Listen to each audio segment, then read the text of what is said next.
Hi folks, welcome to MTS. Today we have one of my most recent project purchases from eBay. This is the K-Line C&O articulated Allegheny locomotive. According to the description, it had issues going forward and reverse. We'd roll a quarter turn forward, lock up, and then we'd roll a quarter turn backward and lock up. All right, so this is, like I said, this is the C&O. It's the Allegheny. This is the 26-6-6. It does have the Lionel Trainmaster controls, the rail sounds. I've owned a few of these locomotives over the years, and they're generally really good runners. Not had any kind of issue with them. There's our instructions on the cruise control. Let's go ahead and list that out there. But when they said that it basically said that it was in like new condition, but it only, like I said, they I guess set it up on a test track, and it ran just a little bit in both directions, which again tells me it's more than likely a mechanical issue as opposed to any kind of electronic issue. But yeah, there we go. Let's scoot it back a little bit. Fills up the frame. Again, just wow, that does look brand new. I'm just looking at it real quick right now just to see if there's anything that's obvious. I'm not seeing anything. Just looking at the rollers. Yeah, there's not a lot of runtime on this at all. Traction tires are good. They still have that cross hatching on them. Basically, what we're going to do is just take this over to the workbench, take it apart, and we're just going to kind of manually spin the flywheels and see if we figure out why it's binding in both directions. Okay, so we'll get it over to the workbench and go from there. So, got you back over here at the workbench. We're going to flip this over. If I remember correctly, there's only like 6 screws that even hold this all together. We're going to remove the packaging here.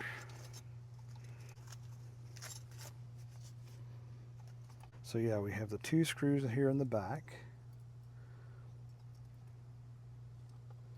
Those screws there hold the switches in place. You have the 2 screws here in the middle. And then there's 2 screws on either side and here in the front.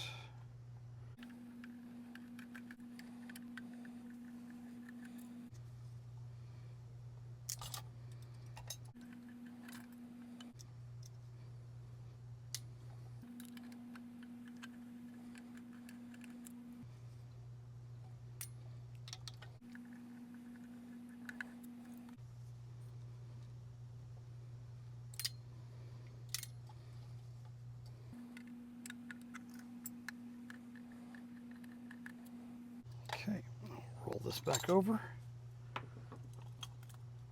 Very carefully remove the shell. There we go, we got the antenna here, so I'm going to go ahead and trace that down, and we'll unplug that.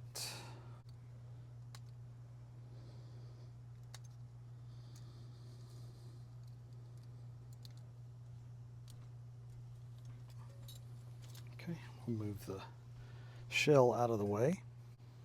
Okay, so got this taken apart.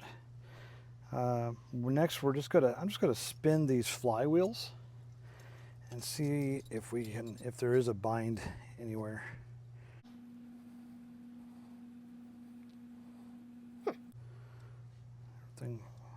Now we just had a bind just then. Hold on, let me back this up. See what we got here.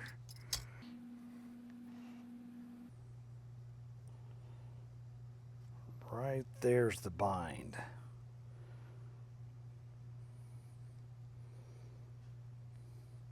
Now, is it both motors or is it just the one? So I'm going to spin this one here. Nope, it's the same one. So they're both binding in the exact same location. Now one thing I'm seeing, there's a lot of play in that motor.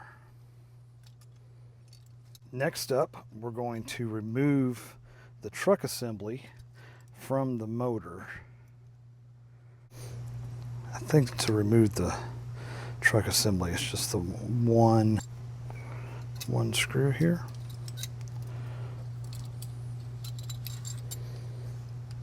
Boy, that's loose. Okay, so I think I figured out why that's loose. There's a couple screws on the bottom that we should be able to remove out of there. Okay folks, so I think I just figured this one out, and it's going to be a pretty easy one. I'm going to go through and tighten those screws to the mounting bracket just to make sure that's tight. Let me get this turned around here. I'm going to see if I can zoom in where you guys can see it. What we're wanting to pay attention to is that middle wheel on the outside. So we're going to rotate it this way, it gets hung up. Go rotate it this way, it gets hung up. Rotating this way, hung up. Rotating that way, gets hung up. So if we look at it from the side, this is just a little clunky to maneuver here, but you can see, let me see if I can flip it upside down.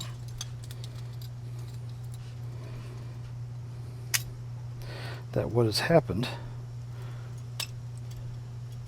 you see it okay? So we're going to rotate it back this way. Oh shoot. We'll rotate it back this way. Rotate it back this way. You see what's happening? So what has happened is this screw that holds in the side rod has backed itself out. When you compare it to the other side, you can see that screw is all the way in. This one's backed out. And what's happening is it's hitting on this metal piece right here. So when you back it out, when we hit that, that's where it's hitting, and that's where it's hitting. This is going to be a simple fix. I am going to go ahead, like I said, we're going to tighten that up. I'm going to get some Loctite, and we'll pull back these screws out, put some Loctite on them, tighten them back down, and go from there. Okay, got you back with me. Go ahead and remove one of these screws.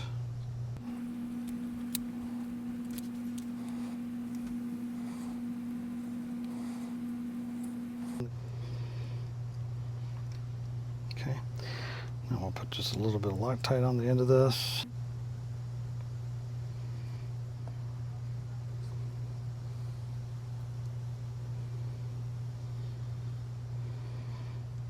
And we'll go ahead and run that back down in there.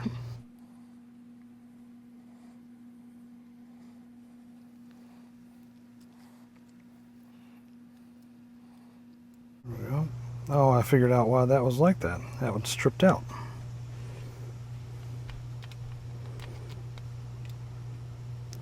Are they both stripped out? They're both stripped out. Well, that's not any good. Okay, so what I'm going to do is back that out again and see if I can't find just either a little thicker screw or one that's got a different thread. And we'll just put one of those in there. Bring it back in just a minute. Hey folks, so my issue wasn't really not finding the length of the screw, but rather just the head of the screw. But what I did was I was able to find this one with a coarse thread on it, and I actually screwed it into the motor and then backed it out, and I was able to utilize the original screw, and it actually tightened down. I think it's secure now. Plus it's got the Loctite in it, so we should be all set there. So next, let's go ahead and rotate all of this around. What I'm going to do first is actually back this out.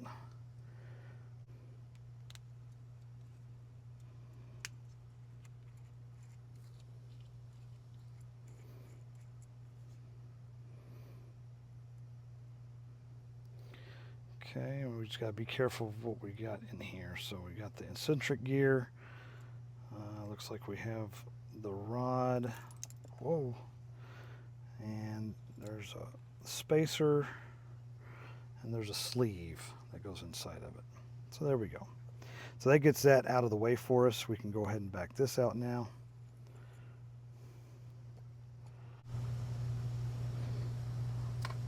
I'm going to slide that over in the center frame here so you can see it. We'll go ahead and put some Loctite on that so we don't have to worry about that backing itself back out again. Always want to hand start these so that they don't cross thread. There we go. Now I'm just going to torque that down. And then we're going to put this back together. Remember which way the eccentric gear was pointed? So I think that just goes like that, that goes like that, and then this goes over top. Eccentric gear goes inside. I think it was pointed right about there. Again, I'm going to put a little bit of the blue Loctite, keep that from coming out. And again, we're going to just hand start it, make sure it starts like it's supposed to, no cross thread.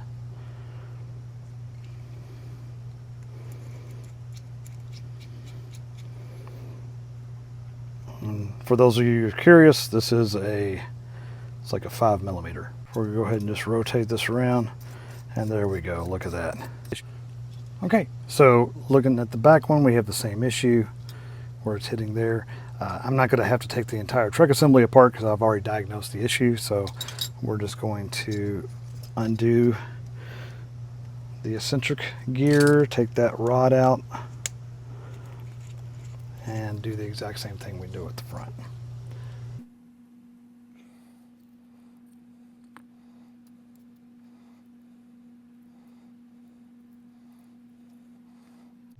Okay, let me rotate this around where I can access it. Back this out.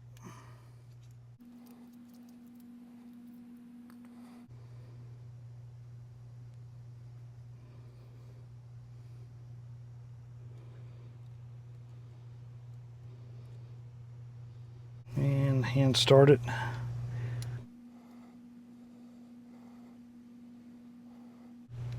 There we go.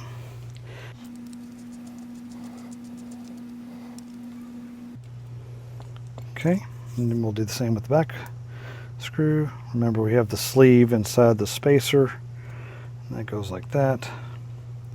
Then we have the eccentric gear. There it goes. I think that's where it was. All right. Again, a little Loctite. Hand start.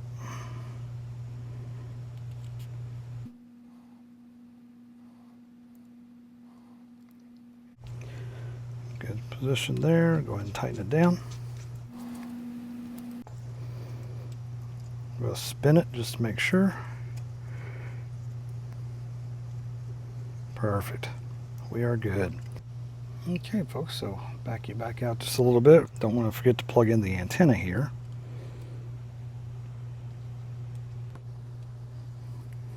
There it goes. All right, got that plugged back in. That was kind of wedged underneath there.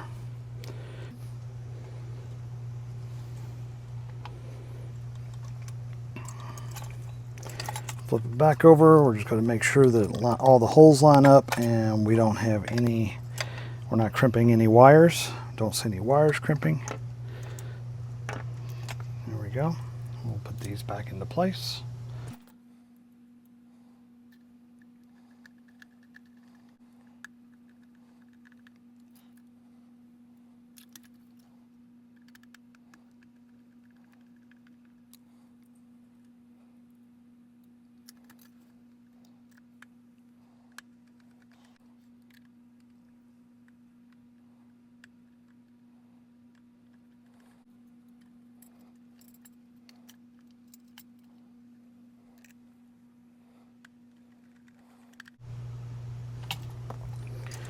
Okay, there we go. All back together. We'll get this over on the layout. All right, folks, so we're back over here at the layout. I'm going to go ahead and get this programmed using TMCC. We're either going to go 16 or 01, I'm not sure. Like I said, I've had this before. I may already have that sequence in place. I'll just reset it. So I'm going to set the microphone right over here.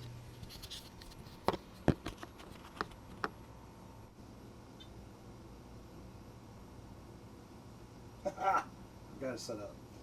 All right, let me figure out which one.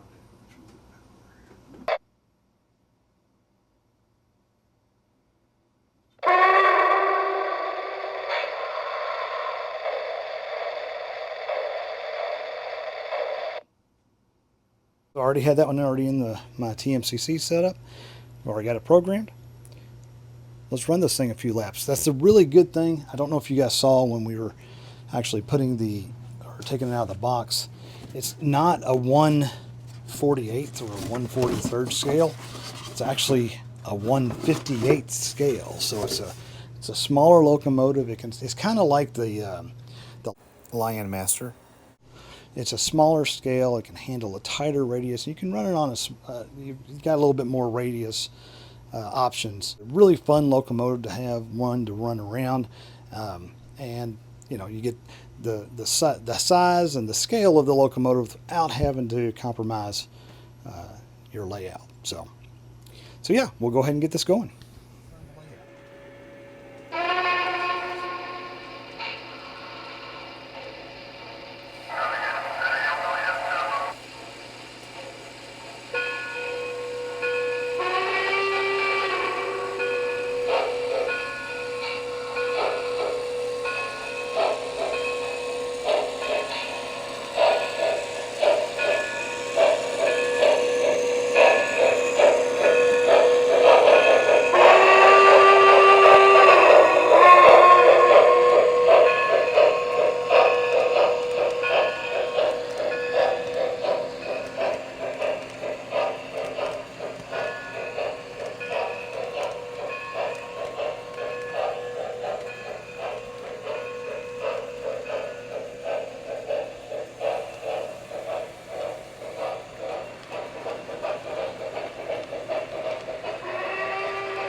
Well, there you have it, folks.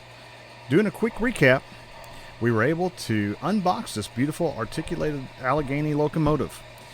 We knew it had an issue and was able to take it to the workbench, remove the shell, and quickly found out that a couple screws had backed out from the side rods causing the issue. Applied some Loctite and reassembled both driver assemblies.